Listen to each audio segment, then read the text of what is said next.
ये बात उन दिनों की है जब बुद्धा मरवन में अपना समय व्यतीत कर रहे थे। इस समय तक बुद्ध प्रसिद्धि दूर दूर तक फैल चुकी थी। बहुत दूर दूर से लोग अपनी चिंताओं और परेशानियों का समाधान खोजने के लिए उनके पास आते थे। ऐसे ही एक दिन जब बुद्धा मरवन में अपने शिष्यों को प्रवचन दे रहे थे तो एक अधेड़ उम्र का व्यक्ति अपने 20 से 21 वर्ष के पुत्र को अपने साथ लिए बुद्ध की तरफ चला आ रहा था। जब यह प्रवचन स्थल के पास पहुंच गए तो बुद्ध ने एक नजर उन पर डाली और इशारे से बैठने के लिए कहा। जब प्रवचन समाप्त हो गया और सभी लोग वहां से चले गए तो बुद्ध ने उस व्यक्ति को अपने पास बुलाया और बैठने के लिए कहा। वहां चारों तरफ हरियाली छाई हुई थी। मौसम बहुत सुहाना था और तरह तरह के पक्षियों की आवाजें गूंज रही थीं। ऐसा नजारा देखकर उस व्यक्ति को अंदर से असीम शांति महसूस हो रही थी। इसके बाद बुद्ध ने उस व्यक्ति से आने का कारण पूछा तो इस पर व्यक्ति ने कहा, यह तथागत, मैं 2 दिन की लंबी यात्रा करके अपने पुत्र को आपसे मिलवाने लाया हूं। ये मेरा इकलौता पुत्र है और ये हर समय थका थका रहता है। ऐसा लगता है जैसे इसके अंदर कोई जान ही नहीं है, कोई प्राणी नहीं है। इसका स्वभाव भी काफी चिड़चिड़ा हो गया है। अगर हम इससे कुछ भी कहते हैं तो यह हमारी छोटी छोटी बातों पर गुस्सा हो जाता है। इसके देखने की क्षमता भी उम्र से पहले ही कमजोर हो गई है और इसके बाल भी सफेद पड़ने लगे हैं। इतनी कम उम्र में इतनी बड़ी उम्र का लगना मुझे तो कुछ समझ नहीं आ रहा। मैं अपने पुत्र के स्वास्थ्य को लेकर बहुत चिंतित हूँ। जब मैं अपने पुत्र को वैद्य जी के पास लेकर गया तो उन्होंने कुछ औषधि दी और कहा, अपने पुत्र को तनाव कम लेने के लिए कहो। वो अपने दिमाग में बहुत अधिक तनाव लेता है, इसलिए उसकी ऐसी हालत हो गई है। लेकिन मुझे उनके बहुत समझाने के बाद भी तनाव का मतलब समझ नहीं आया। मुझे नहीं पता कि तनाव होता क्या है, यह किन कारणों से आता है और उसे कैसे अपने पुत्र के दिमाग से निकालूं। लेकिन मुझे सबसे पहले तो यह समझना है कि तनाव होता क्या है। इसीलिए तथागत मैं आपके पास आया हूं। कृपया आप मेरी समस्या का समाधान कीजिए। यह सुन बुद्ध उसके पुत्र को बड़े ध्यान से देखते हैं। उसके चेहरे को देखते हैं, उसकी आंखों को देखते हैं और फिर उसके हाथों की नब्ज को भी देखते हैं। यह सारी विधि करने के पश्चात बुद्ध उस व्यक्ति से कहते हैं, तनाव लेना तो कोई नहीं चाहता, लेकिन फिर भी यह तनाव लोगों के दिमाग को दीमक की तरह पकड़ लेता है और व्यक्ति जान भी नहीं पाता कि वह तनाव में जी रहा है। लेकिन अगर व्यक्ति तनाव के कारणों को अच्छे से समझ लेता है और तनाव के बारे में कोई ऐसा पैमाना बना लेता है जिससे वह जान सके कि वह कितने तनाव में है, तो वह इस समस्या का समाधान भी खोज सकता है। सबसे पहले तो तुम ये समझो कि तनाव होता क्या है। जब भी कोई व्यक्ति कोई काम कर रहा होता है लेकिन उसका मन कहीं दूर भटक रहा होता है, कल्पनाओं में होता है, तो उसके शरीर और मन के बीच एक दूरी पैदा हो जाती है। यह दूरी जितनी अधिक होगी, व्यक्ति उतनी ही ज्यादा बेहोशी की अवस्था में होता है और शरीर व मन के बीच की इसी दूरी, इसी खिंचाव को तनाव कहा जाता है। आखिर कोई पसंदीदा खेल खेलने के बाद व्यक्ति चुस्ती और प्रसन्नता से क्यों भर जाता है, जबकि उसने तो अपने शरीर को थकाया है। लेकिन समझने वाली बात यह है कि खेलते समय मन और शरीर एक साथ पूरी तरह से उस खेल में केंद्रित होते हैं, जिससे शरीर और मन के बीच दूरी पैदा नहीं होती और कोई तनाव पैदा नहीं होता। और अगर दिमाग में कोई तनाव था भी तो वो भी दूर हो जाता है। लेकिन इसके विपरीत जब हम कोई ऐसा काम करते हैं जो हमें पसंद नहीं है, तो हमारा ससुर तो उस काम को कर रहा होता है, लेकिन हमारा मन कहीं दूर कल्पनाओं में भटक रहा होता है, जिससे शरीर और मन के बीच एक दूरी पैदा हो गई और तनाव ने जन्म ले लिया।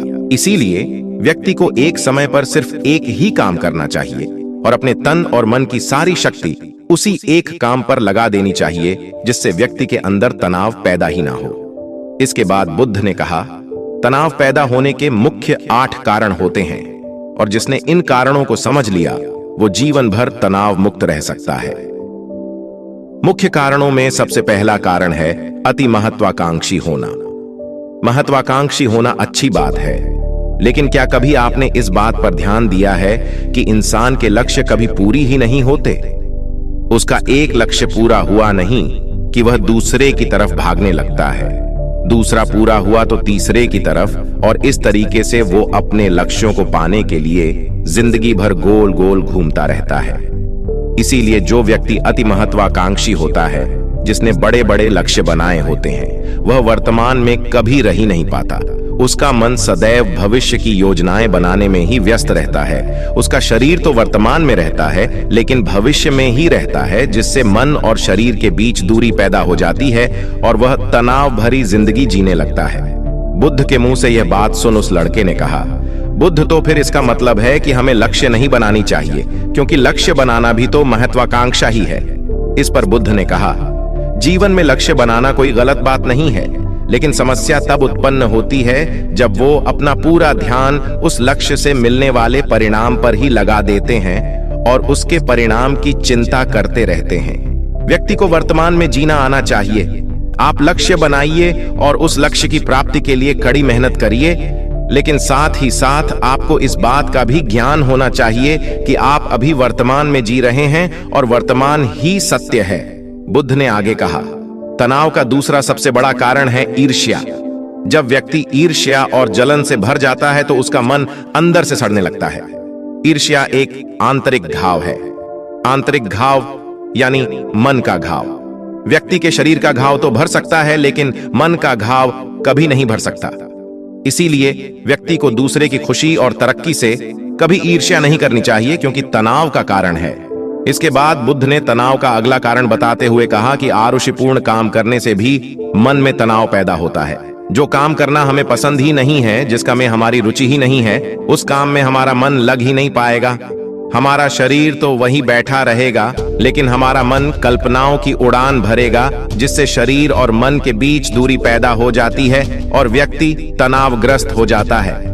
इसीलिए इंसान को हमेशा अपनी रुचि के अनुसार ही कार्य करनी चाहिए। अगर व्यक्ति ने यह पता कर लिया कि उसे कौन सा काम करना पसंद है और वो उसी काम को अपने जीवन का लक्ष्य बना लेता है, तो फिर वो काम उसके लिए काम नहीं बल्कि खेल बन जाता है।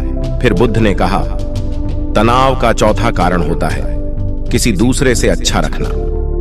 बुद्ध ने उस व्यक्ति की ओर इशारा करते हुए कहा, एक पिता होने के नाते तुम्हारी अपने पुत्र से बहुत सी अपेक्षाएं होंगी कि तुम्हारा पुत्र एक बहुत ही कामयाब इंसान बने, तुम्हारा नाम रोशन करे, जैसा तुम चाहते हो उस तरह का जीवन जिए, तुम्हारी हर बात माने। लेकिन क्या आज तक कभी किसी की सारी अपेक्षाएं पूरी हुई हैं?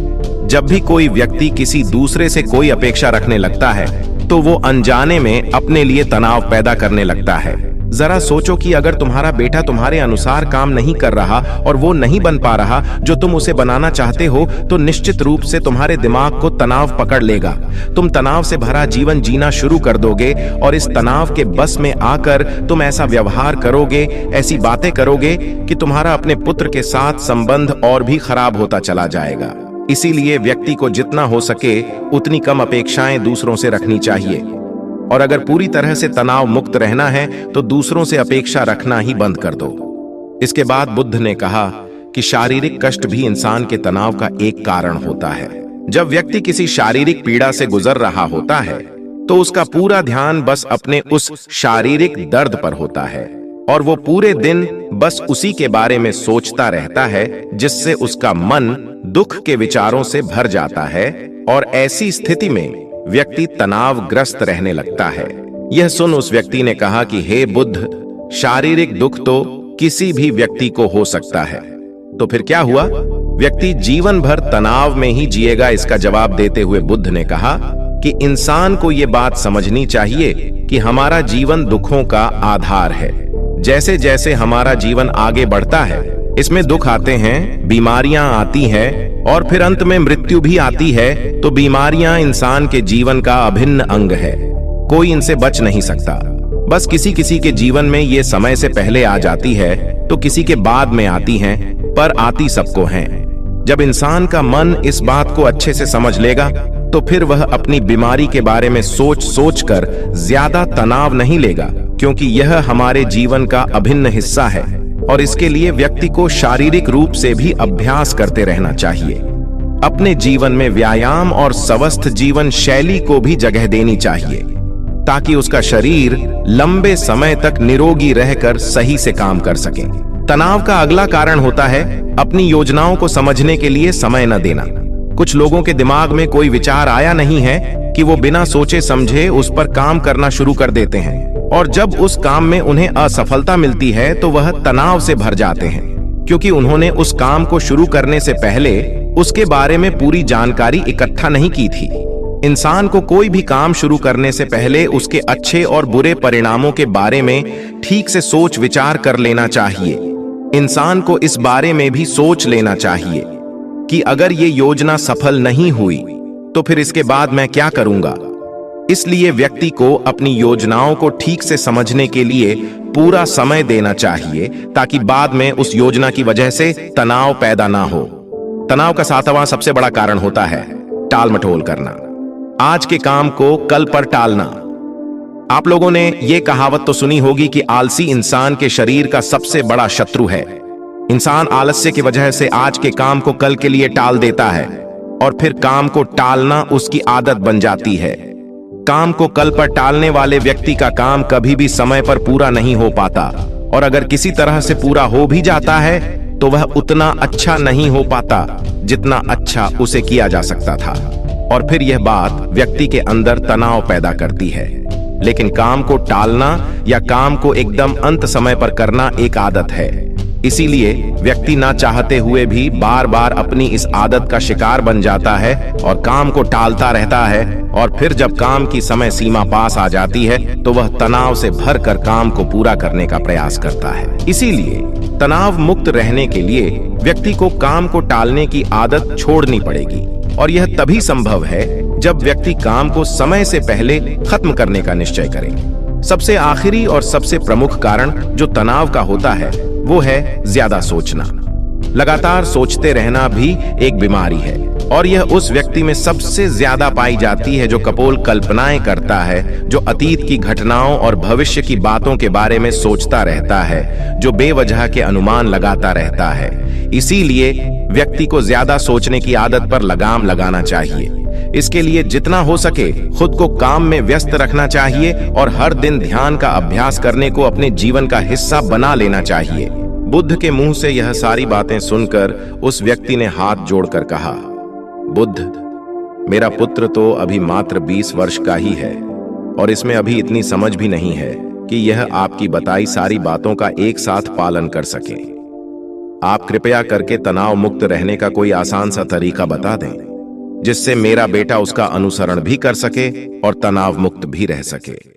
उस व्यक्ति की यह प्रार्थना सुन गौतम बुद्ध ने कुछ सोचते हुए जवाब दिया, काम को करने पर ध्यान लगाओ। उस समय पर सिर्फ उसी काम को करो, सिर्फ उस पर ही अपना पूरा ध्यान लगाओ, और अगर तुम्हारा मन इधर उधर भटक जाता है तो जैसे ही तुम्हें याद आए उसे वापस फिर उसी काम में लगा दो। यह सबसे आसान और अच्छा तरीका है तनाव मुक्त रहने का।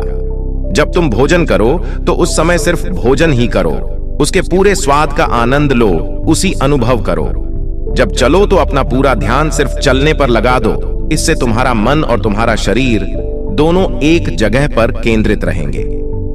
दोनों के बीच दूरी पैदा नहीं होगी, जो कि तनाव का मुख्य कारण होती है। दोस्तों, आज की युवा पीढ़ी एक ही समय पर 2-2, 3-3 काम करने के आदी हो चुकी है, जैसे फोन पर बात करते हुए गाड़ी चलाना, खाना खाते हुए टीवी देखना, ये फोन चलाना, और फिर इनकी शिकायत रहती है कि मैं तनाव में जी रहा हूं, मेरा मन शांत रहता है, मैं चिड़चिड़ा सा हो गया हूं। जब कोई व्यक्ति एक ही समय पर 3-3 काम करेगा तो तनाव पैदा होना तो स्वाभाविक है, क्योंकि दिमाग तो एक समय पर पूरा ध्यान लगाकर सिर्फ एक ही काम कर सकता है।